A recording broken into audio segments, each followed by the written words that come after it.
కానీ ఎంత ఒకటి సార్, తిప్పలు పడుతున్నాం. ఇవన్నీ కేంద్ర మార్గదర్శకాలే అని చెప్తున్నారు. అంటే ఏంటి కేంద్రం మీదకి అది తోసేయడం. ఆ సన్నాసులు వాళ్ళు భారతీయ జనతా పార్టీకి సంబంధించిన వాళ్ళు బుద్ధి బుర్ర లేక దాన్ని సమర్థించుకుంటున్నటువంటి వాళ్ళు ఉండటం వాళ్ళ కర్మ అది. అంటే కేసీఆర్ కి జాతి కాదా కేంద్రం నుంచి డబ్బులు వస్తుంటే వద్దులే అని చెప్పేసి రాష్ట్ర ప్రభుత్వం జరుపుని కట్టేసాడే ఏంది కేసీఆర్.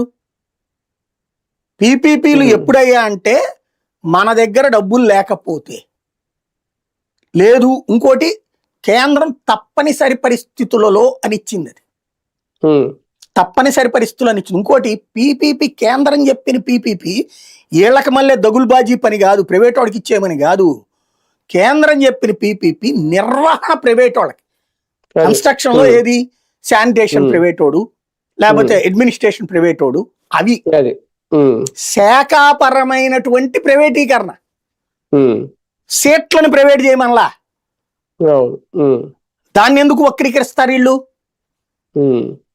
అది సమస్య. సార్ ఫైనల్ గా పీపీపీ విషయంలో ఇప్పుడు అధికారుల మీద ఒత్తిడి తెచ్చి మరి ఎలాగైనా టెండర్లకి తీసుకొస్తారా కంపెనీలని? ఇదే నిర్ణయం చెప్పింది. అధికారుల మీద ఒత్తిడి ఏం లేదండి, ఇదో నాటకం. ఏంటయ్యా అంటే అధికారులు చేసేది ఏముంది, ఏ బాబు మొన్న 100 రూపాయలకి ఫ్రీగా ఇద్దాం అనుకుని మీకు 1000 రూపాయలు ఇప్పుడు ఇస్తాను తీసుకోండి అని చెప్పడం. ఇప్పుడు తీసుకునేదంతా రేపు పొద్దున తెలుగుదేశం అనుకూలమైనటువంటి